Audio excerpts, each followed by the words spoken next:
Welcome back to Sports by GSMC Podcast Network. I'm your host, Jeremy Lapidus. If you are just tuning in, we just finished going over a bunch of wide receiver news, including an update with our big favorite main character of the NFL offseason, Brandon Ayuk. He has begun negotiations with the 49ers on a long-term extension to stay in San Francisco. We also talked about CeeDee Lamb and what the Cowboys had to say about him, with him being not the main priority. In this segment, we're going to continue in the NFL, take a look at the Indianapolis Colts. We're continuing our series, our segments, where we go around every single NFL team, take a look at their offseason, take a look at give them a grade, and then take a look at their schedule and give them a record prediction. In this segment, we're going over their offseason. We're giving them a grade. But before we do that, remember, if you would like to be an even bigger part of the show than you already are, all you need to do is go to GSMCpodcast.net. Or if you are on YouTube, you should have a super chat or super thanks button you can hit. If you do either of those, a message should pop up on the bottom of the screen for you, me, and everybody else around the world to see. If you do have a burning question about sports, anything at all that you would like to ask, go and throw that in the comments, throw it in the chat. I will get to it as soon as I possibly can. I appreciate everybody so much for sticking around, talking some sports with me here on a beautiful Friday afternoon. But like I was saying, we are going to get into the Indianapolis Colts. The Colts didn't do much this offseason. The Colts offseason maybe was the quietest offseason in the entire NFL. What they did, though, their major move, bringing back Michael Pittman Jr., who was their best receiver last season. He had a breakout year. He was a great receiver, huge for Gardner Minshew. He was basically the entire passing game. They do have a couple of promising guys in the draft. They also bring in Adonai Mitchell, who had mixed reports, goes in the second round. He should be an instant boost to that offense. The biggest boost this offseason, and it's not really something they did, it's the fact that they get star or super hyped up sophomore quarterback Anthony Richardson, a guy that I absolutely believe in. A guy who has gotten a lot of comps to Cam Newton, and if you watched him play in those 3 or 4 games that he did play, despite limited action, he looked really good in the NFL. It didn't look like it was going to be too much on him. The question is if he can stay healthy. And if this is another one of those situations where the Colts find a great quarterback and they can't stay healthy, it's brutal. 2 times in a row where you find a great quarterback. Obviously, Andrew Luck didn't work out due to injuries, but he was undeniably a great quarterback. This is a different kind of situation, though. Anthony Richardson is a guy with all the athleticism in the world. He could beat you he could probably go to the Olympics and do just about any event. That is the kind of athlete that he is. And he's so much fun to watch. The comparisons to Cam Newton are absolutely accurate, but bringing him back, and if they can get a full, healthy season out of him, is gonna be huge. They bring in Joe Flacco. This is where Joe Flacco has ended up after his stint with the Browns, winning Comeback Player of the Year. They bring him in as the backup just in case anything happens. At running back, you have Jonathan Taylor, who, after the whole saga last season, signed a big extension. Their backup running backs are a little bit not where you want to be. They lose Zach Moss. He goes to the Bengals. He's the starter over there now. But Trey Sermon is the backup, and then Tyler Goodson, the guy who dropped that all-important, infamous 4th and short pass that would have probably sent the Colts to the playoffs last season over the Texans, is the 3rd string. The wide receiver situation is, after Michael Pittman, is a question. Josh Downs had some flashes last year as a rookie. There were a couple of big games from him. He's a guy that could be a problem. Like I said, they also draft Adonai Mitchell in the 2nd round out of Texas. He has a lot of hype around him. I'm not super high on him, but I think he will be an effective boost to that offense starting right away, getting some important, minutes for the Colts, getting some important downs out there. They also have Alec Pierce, a guy that he's not going to light the world on fire, but he made a couple of big plays last season for the Indianapolis Colts. As we get down, the offensive line obviously is great, anchored by Quentin Nelson. Now it could be a little bit better on the tackles, but Quentin Nelson is one of the best guards in all of football. So getting him in there is going to be is huge. So the offense, it has, especially again, all of this kind of rides on Anthony Richardson, whether or not the offense is good. But there is absolutely a good shot for them. There's a great shot for them to be good as long as he stays healthy. They have a lot of the pieces there. On defense, it's a sneaky good defense. Their biggest name on defense probably is DeForest Buckner. There aren't a lot of huge names as you go down this defense, but there isn't really a weak spot either. You could say maybe the secondaries there, but outside of maybe corner two, there aren't a lot of places where I'm looking at. I'm saying there's an obvious need for improvement. You have on the pass rush DeForest Buckner, Kwity Paye, first round draft pick Liatu Latu, who if he stays healthy is going to be a promise. Linebackers EJ Speed and Zaire Franklin are going to be huge for them. And then you have Kenny Moore, who's been sneaky good all season, ever since he's gotten his opportunities here. This is a Colts team that is just solid. It's not a team that's going to blow you away with talent. It's not a team that you're going to look at and be like, wow, I can't believe they put this roster together. They're not built like the 49ers. They're not built up like that. But there is a world where everything clicks and, they get all the pieces to fall into place, and they are a really, really tough team to knock out in potentially the playoffs here. Again, a lot of that comes on health. This is a team that does have a lot of guys that are injury prone on their roster. We'll see how that goes. Again, it all kind of comes down to Anthony Richardson, how successful this team is. Right now, Vegas has their odds set at 8.5 wins. For their offseason, again, it was really quiet. They didn't do much. I'm going to give them a C+. They improved at positions, but they didn't do much. They brought back who they needed to bring back. They let go who they could let go. But it's not super inspiring. Again, not every offseason has to be this big splash. The Colts were quiet, and they did it effectively. They did what they needed to do, so I'm giving them a C+.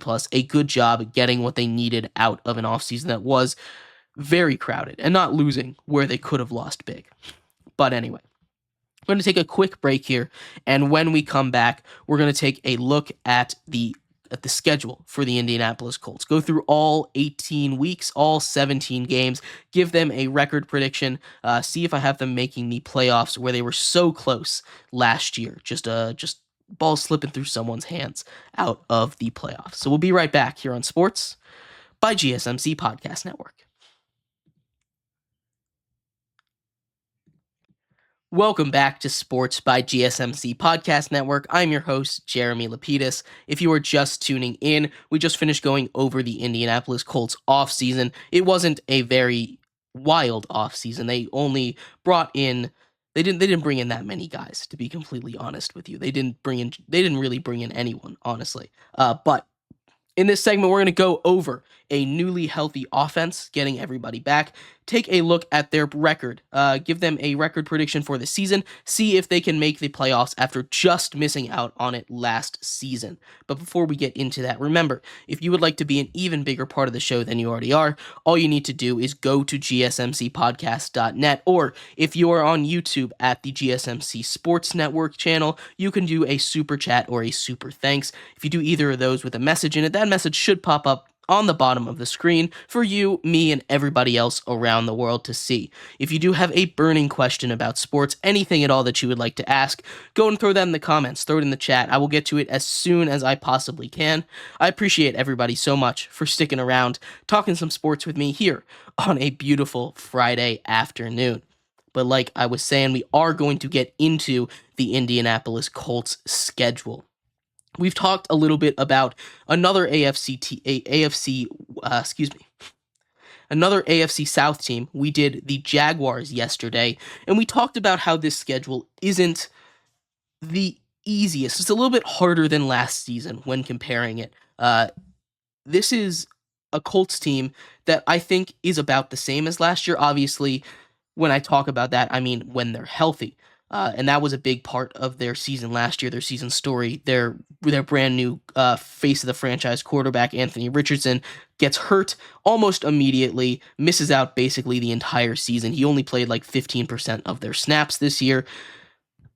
So this season, I'm projecting a full healthy season for him, and he's a divisive prospect, right? He was a guy that only played 13 games in college, and some people were low on him. I am very high on Anthony Richardson, so I will preface this prediction with that. I think Anthony Richardson is going to be one of the best quarterbacks in the NFL in in about 5 years. I think he's going to be up there in conversations.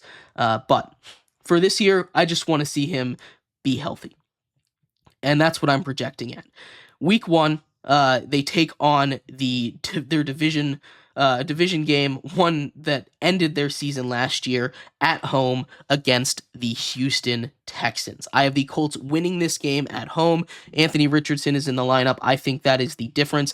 Now, the Texans did get better too, but I'm giving this game to the Colts. They start off 1-0. Week 2, taking on the Packers. They head up to Green Bay, take on Jordan Love, the new highest paid man in the NFL. I think the Packers take care of business in their home opener after a trip to Brazil.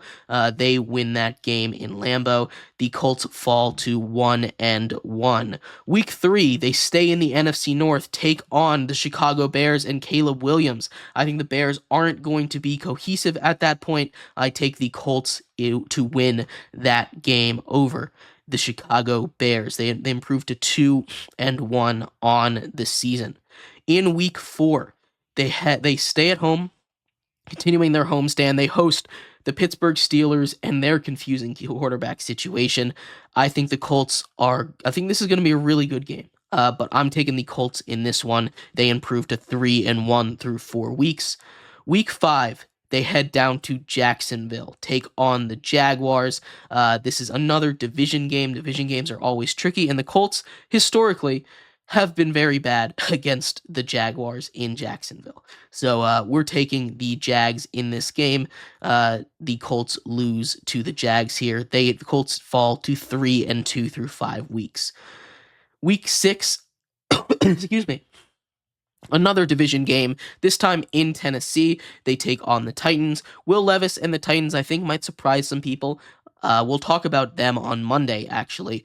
But Will Levis and the Titans might surprise some people. I'm taking them to beat the Colts here. The Colts fall to 500. They are 3-3 on the season, setting up for a Week 7 date at home against the Dolphins. The Colts are a team that always play up to their competition, and the Dolphins are a team that usually play down to their competition.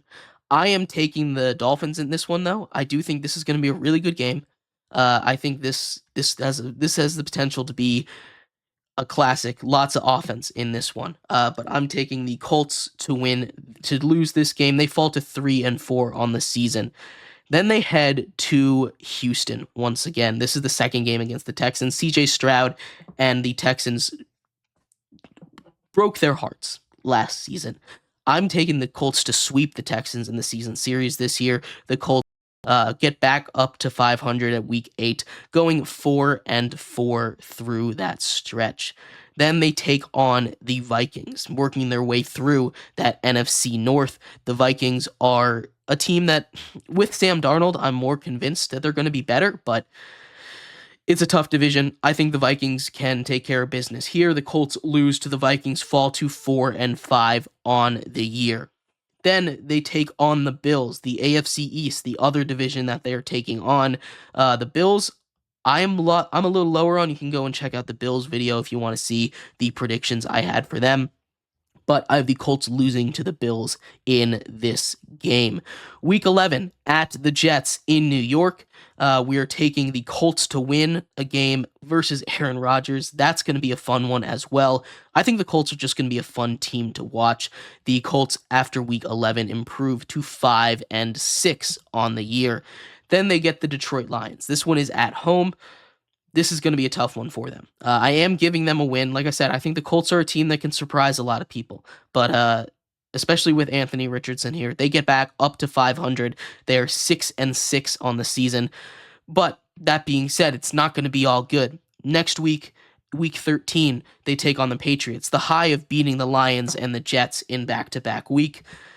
And then they get the Patriots. I think the Patriots might get them as they relax a little bit. They fall back to 6-7 through week 13. They have a late bye. Week 14 is their bye. At this point, 6-7.